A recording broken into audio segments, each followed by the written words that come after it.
I'm Dr. Chris Stevens, and this is the Psychology to Live By podcast. Well, hello everyone, and welcome to Psychology to Live By. Today's a roundtable with some very creative and musically knowledgeable people. I'm joined by my friends from Network Music, Terry McBride, Chairman and CEO, Colin Novak, Artist Manager, Chris Norwood, Chief Strategy Officer, and Karen Mix, Director, People and Operations. And the podcast we're going to discuss today is in music, creativity and mental health, is with TJ Dumser from Six Missing. He's an ambient artist, award-winning sound designer. He's a mixer and composer, and he's based in Austin, Texas. We had a delightful and insightful and I think quite inspiring conversation in which, amongst other things, we discussed how music really helped TJ overcome his addictions, anxiety and depression, how creating ambient music provides a platform for listeners to feel their emotions and to practice a form of mindfulness. We talked about the double-edged nature of social media, which can both connect people and make them feel more alone. The therapeutic value of sharing experiences. And at a practical level, how quitting alcohol, exercise and changing his eating habits very significantly improved his well-being. And also the importance of gratitude in dealing with anxiety and negativity. I took a lot from this conversation, and I hope my friends from Network did as well. And speaking of my friends from Network Music, how are you? Are you all well? Doing well. Excellent, excellent. I really loved talking to TJ. I just think he's a special person. So I'm, pretty curious to see what your reaction to him was, and no further ado. Questions, observations, insights. Who wants to go first? I can start. Fantastic. One of the things he mentioned, and maybe we've covered this before, but having an addictive personality and how he transferred one addiction to another. Is that, I assume that's common. I mean, you do have an addictive personality and you do have to, and maybe that's not the professional description. But yeah, I found that I've seen that before, and I think that it makes a lot of sense.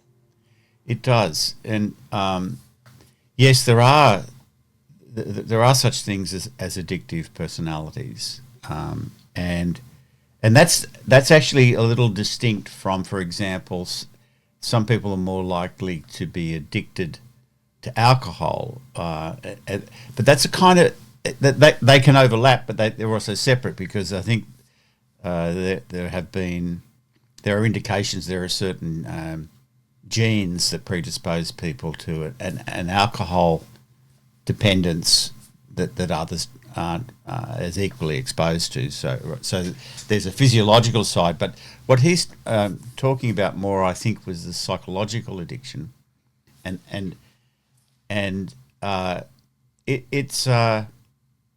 it can be used for good as well as evil, right? And I'm not an expert in this, but I know it relates to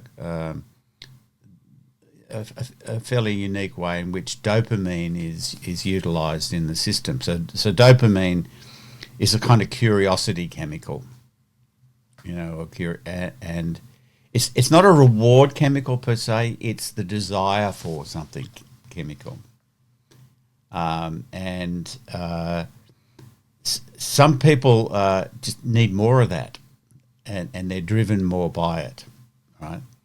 And in that way, you can see how it might be very useful for an artist if you channel it correctly. So you can have a healthy addiction in the sense of pursuing curiosity, right? And I think that's what he was getting at, and so converting that kind of drive. It's a bit like, as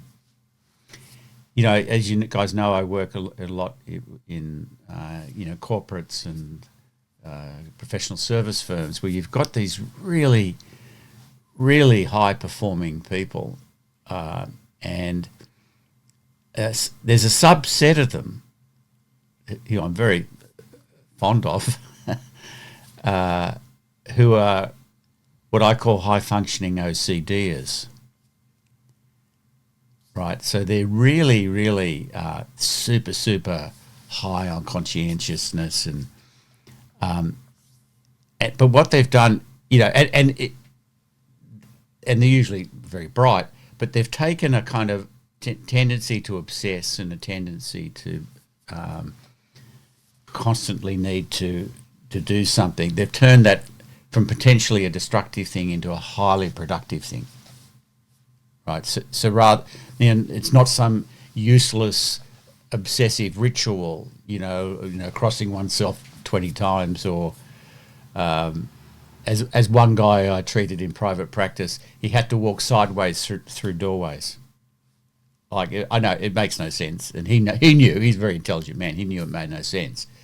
Or obsessive hand washing, right? No, instead of that you can pour it into work. And I think this is a very similar idea that TJ discovered. He replaced some of his unhelpful addictions with his very beautiful addiction to ambient music and so on. So, yeah, very interesting. Very interesting indeed. What else? Well, I found this whole episode comforting. Before we started talked about he should do guided meditations, because just his tone and his way of being was very comforting. But more so in that like, I found it was just kind of reiterating the fact that we're all more alike than we are unalike. Like when he was talking about social anxieties and the introversion and the anxiety, it was just like that. It all common themes to, like, I know what at times when I've been in my own life, or people that I know. So that was just a comment on, like, it was very comforting on that piece of, like, of us being more alike than unalike. But what I really kind of sparked interest with me that I don't know if we've ever talked about this before, was the state-dependent cognition. Can you talk a little bit more about that, Dr. Chris? Because that was just really, it's just sparked interest in, like, how the mind searches for reasons to feel like shit, I think you said, which I found that fascinating. Yeah. So, so state-dependent cognition is, so when we talk about state, we're just talking about the whole physiological, psychological, emotional state that we're in. It could be a happy state or an unhappy one. It could be a very relaxed state. It could be a very anxious state. And we tend to think of the mind and body as separate, but they're really just different aspects of the same thing. So it's better to talk about the mind-body and the body-mind. And so, like if you have a really bad sleep, maybe you've had nightmares or something, I don't know, or just a bad sleep, and you wake up feeling really tired. None of you probably know what that feels like, because you probably all sleep like babies and wake up bounding out of bed with enthusiasm and joy, right? But if you wake up and you feel sore, or you feel tired and you're foggy, what's going to come into your mind without you planning it is likely to be something that's more consonant with how your body's feeling. So the thoughts will be negative. Why do I feel so shit? And then the mind will go and find lots of real things in life that are bad, right?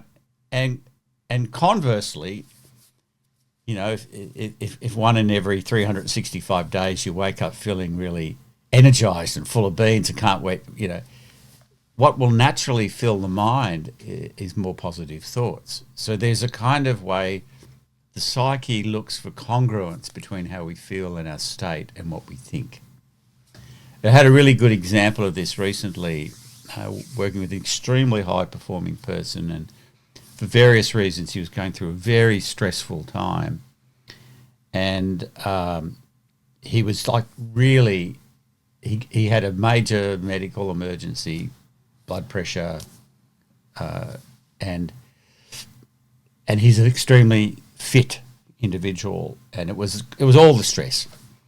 And anyway, we got him through the crisis period, and I said to him, look, he was really worried psychologically. What's wrong with me? Why, And I said, let's just get you into, because he's a natural exerciser. I said, I want you to really push the exercise for a week, which he did. He's a very diligent person.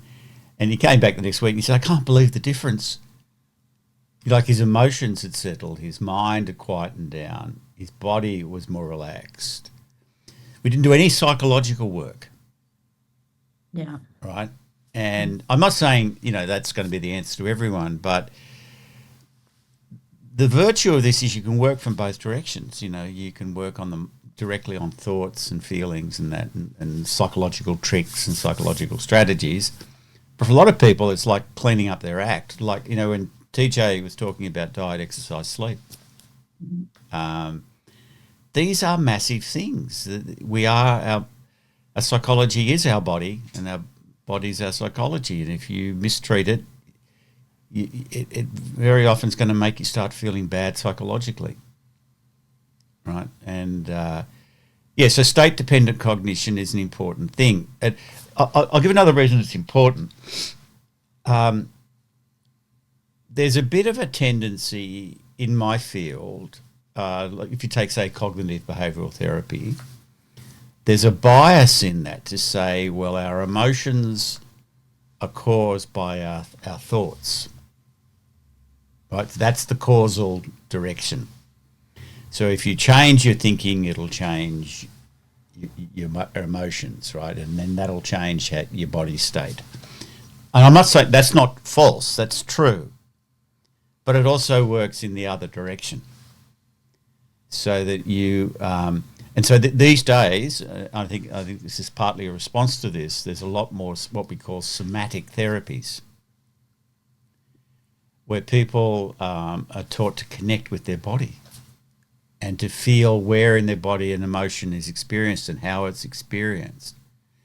And I think it's a recognition that we're missing out another avenue for changing our psychology. We can work it direct on the mind, or we can work via the body, and that will change the mind. And, why not do both? And I think that's what good therapists are now doing, is diagnosing whether a person actually is disconnected from their body for a start, and maybe doing some work on breathing, or relaxation of the body and so on. So I think it's a much more holistic view of the human being. Yeah. Absolutely, yeah. Love it. Very good. Very good. There was something else in my mind about state-dependent cognition. I'll just let that percolate because I haven't got it quite yet. So Terry or Chris? Looks like it's you, Chris. It's me.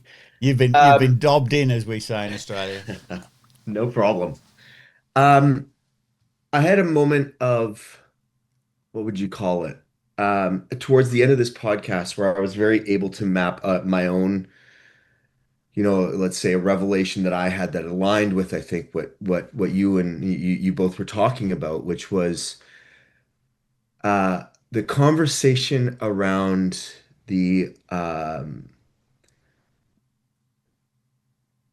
I don't need to matter conversation at the very end. It was spurred on by, I think, the comment about Paul Sagan and just our own sense of relative significance. And I had my own very, very similar revelation in this way, maybe, I don't know, 5 or 6 years ago.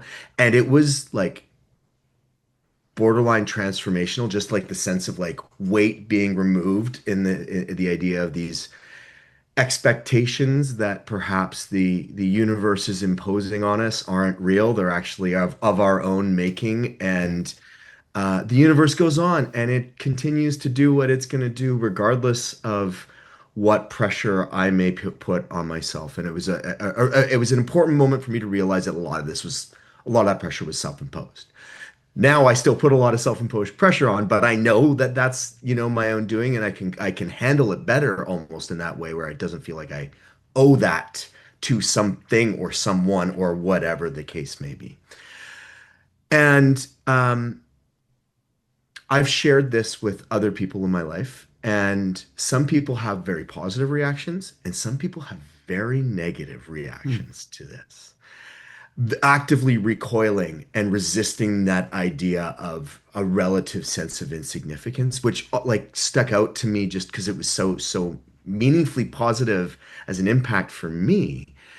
And I sort of take the perspective here that, like, my philosophy doesn't have to be their philosophy, and if their philosophy is working for them, but I can't help but think that maybe they're missing out on a possible insight that might make their life easier. I guess this is being human, right? Like, if we're all the same, then it's kind of a boring place. But anyway, it was just like, it just kind of kicked off this thought pattern into how different people respond to that type of stuff. It's not really a question here, maybe more just a conversation jumping off point. There's a lot of jumping off points on this.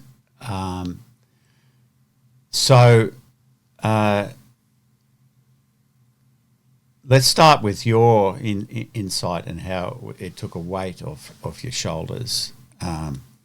So if I hear you right, the insight is this, fairly, in a sense, obvious observation that we're impermanent, right? And that there's been billions of us, and there'll be billions more, and we're part of an evolutionary, very long trend, and therefore there's a recognition that all our feelings of I must be significant, I must be important, I must matter, etc., in one sense is unnecessary. Mm-hmm. In one sense, it doesn't matter. But of course, then, as you said, after post that insight, you're still pursuing mattering. And so I think we need to tease apart a couple of things, right?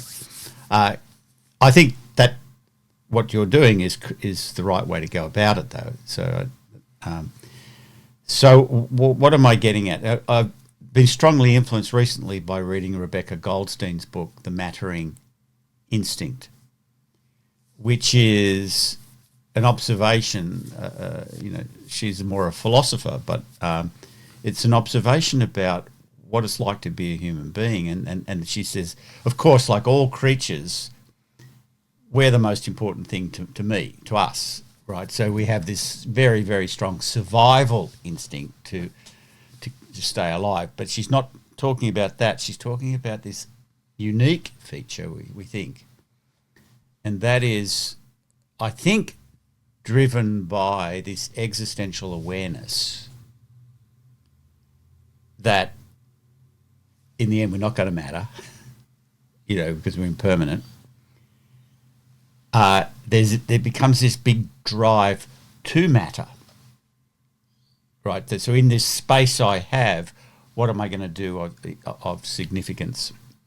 And now we don't have to, litigate her argument, but I think she's right. I've not met a human who's not driven to matter in some way, and her book then indicates there's different ways of going about this mattering project, but it's not really optional to not have it, right? But at the same time, we can hold an awareness that, you know, there was another book I read years ago. I can't remember. I think the philosopher's name was Singer, and he wrote a book called Meaning in Life, and it was quite clearly not the meaning of life. And what he was saying is, it's not like you don't find nuggets of meaning in life that are pre-written. We create meaning by living. Mm-hmm.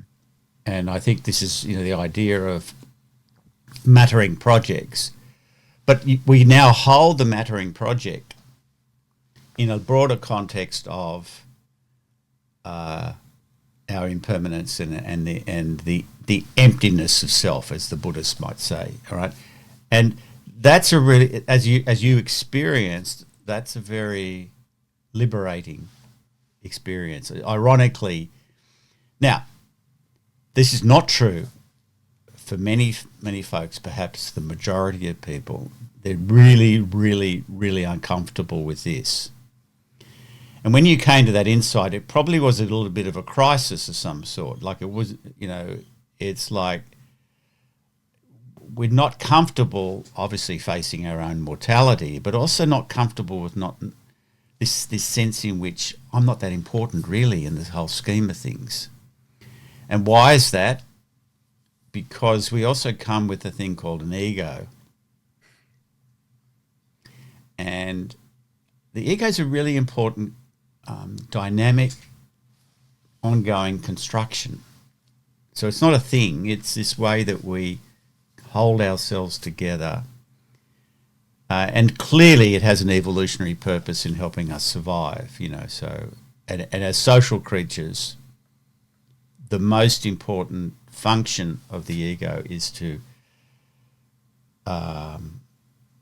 bring us into belonging in a group and give us status in the group, so that we'll be well provisioned and attract nice people, nice mates, and so we'll live and survive and pass on our genes. So the ego is, in that sense, it's obviously a very important thing, and it's right in the centre of what you're talking about, right?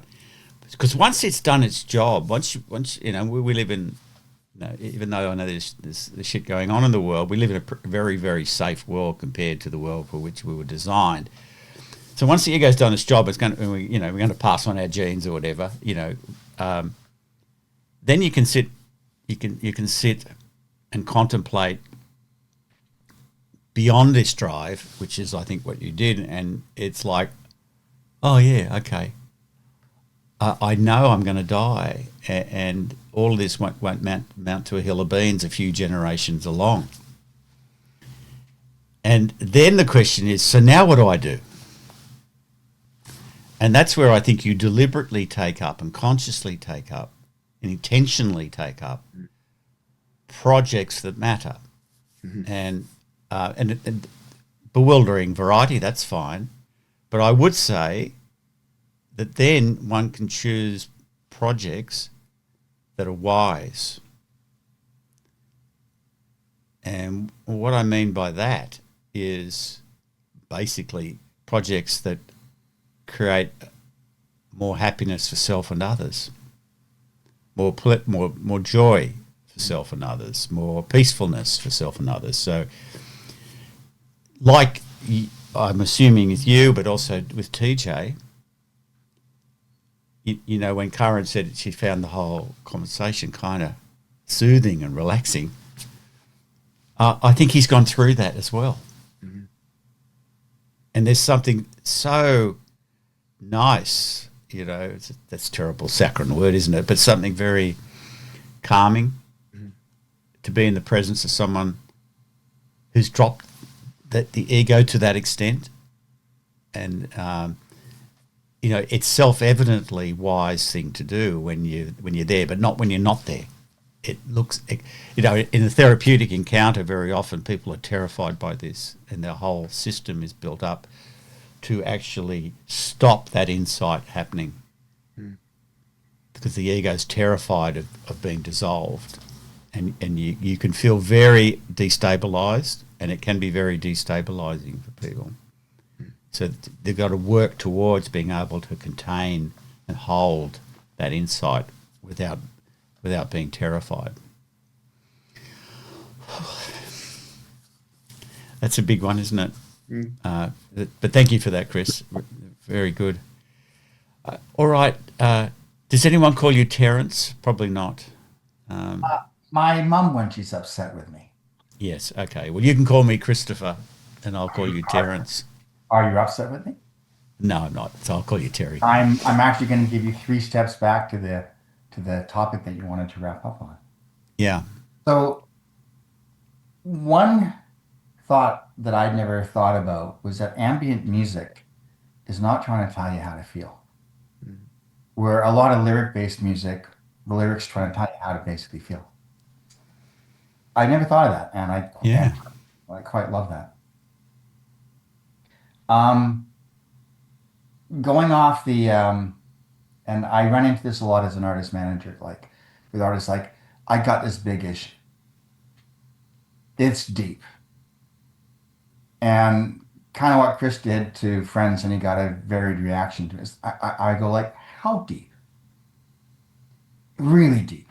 Well, your head is what, 6 by 6 by, it can only be 3 inches deep. And they look at you very, very, very, very puzzled. I said, physically, it can't be deep. So you've decided that it's deep because it can't be. And then the last thing about state of the body, if someone's learning to meditate and they're having problems with it, one of the best ways to meditate sometimes is a walking meditation. Because then you're using the whole state of the body as part of the process versus in one way trying to calm part of it. And I'll leave that as you're, jumping off the spot about trying to wrap up your thought around the whole like state of the body. Yeah. Okay. So there's 3 things. The third was the movement and walking meditation. Yes. The second was the that what you call issues that are deep, like really deep problems. Oh yeah. Oh yes. That's right. Actually, physically not all that deep. Come on, really? Yeah.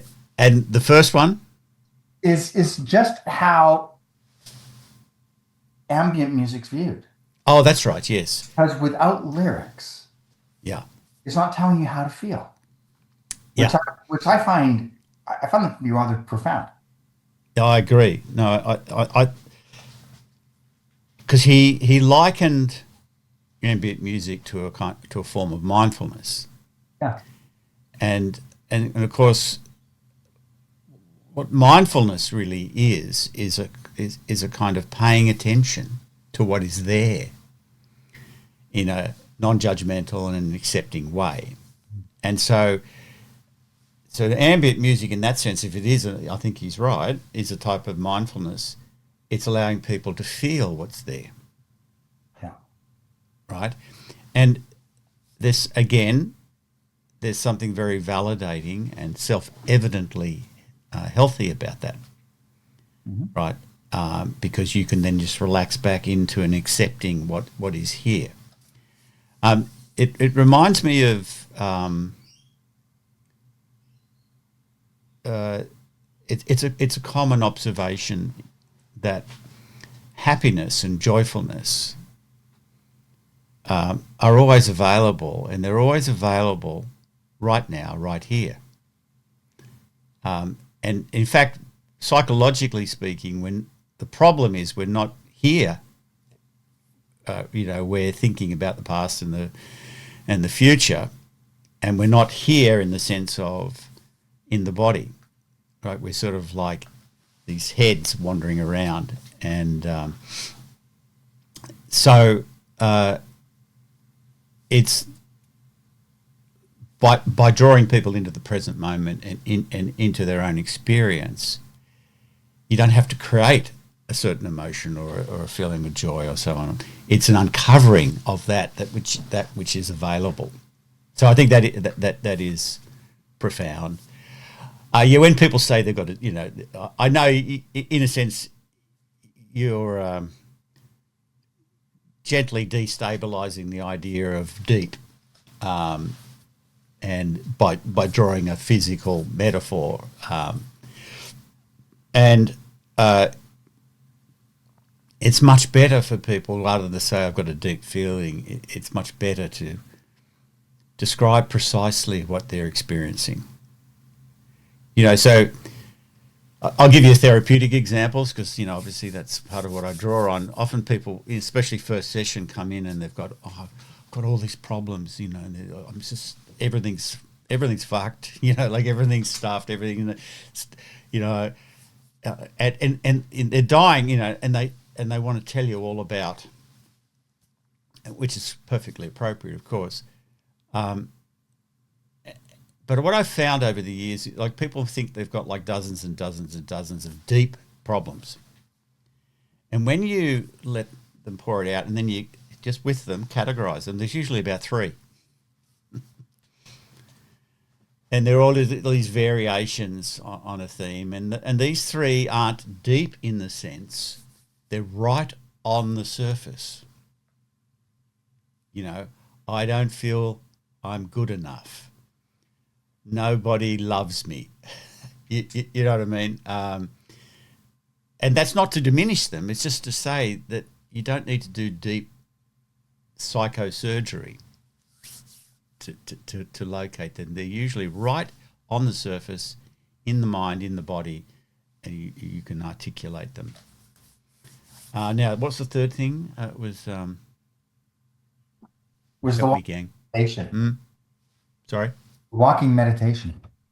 Oh, yes, thank you. Rather than just sitting silent and still, you move. Yeah, no, this is really helpful. And again, there is a tendency to think about mindfulness, for example, as only sitting, on a cushion or on a meditation stool and eyes closed and trying to empty the mind of all thoughts or something like that. So there's kind of a very prevalent mythology and mystification about what mindfulness is. Mindfulness is about being present in this non-judgmental and radically accepting way. And you can do that in all sorts of ways. You can have I think at times TJ and I dropped into mutual mindfulness. I think of great conversation as interpersonal mindfulness. Mm-hmm. Where both parties stop thinking about self and are fully engaged in the matter at hand. I've often thought of people who, fishers, fishermen, fisherwomen, and you watch them. It's like a walking meditation, only they're fishing. Right, and I think surfers would appreciate this as well when they're really in the zone, mountain climbers. And so, of course, on meditation retreats, you can do walking meditations. And it's horses for courses, it's like for some people sitting down still and looking at the mind creates enormous anxiety.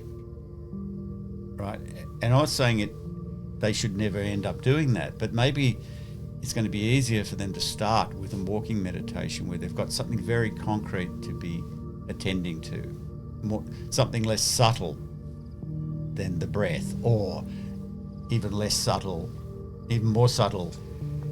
opening the mind to all that it's experiencing.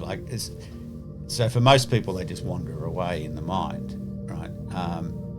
So there's many ways of being mindful, and I recommend them all. You know what I mean?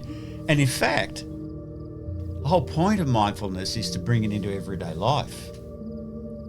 That's where it lives or doesn't live. What's the point, of having meditation practice if then once your formal sit is done, you're mindless all day? Yeah. Right? You're not present to your own state. You're not present to other people. Yeah, so very interesting guy, TJ. It's one of those occasions where I just felt very privileged, very honoured to talk to someone who is clearly, he's very bright, but he's also emotionally attuned.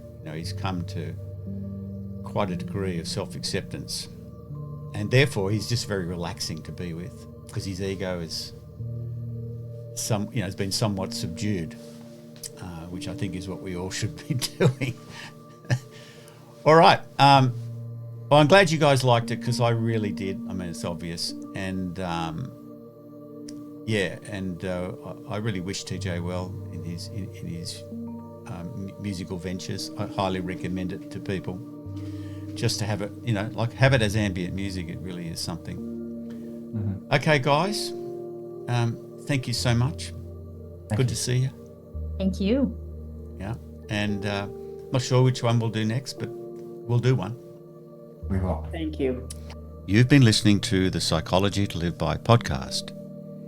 If you like the podcast and want to know more, my website is www.drchris.life. There you'll find links to my various social media posts, a newsletter, and lots more. And share the podcast with people you like, so they can like it too. And the soothingly melodious music you've been listening to in the background is a piece called Rest by Six Missing.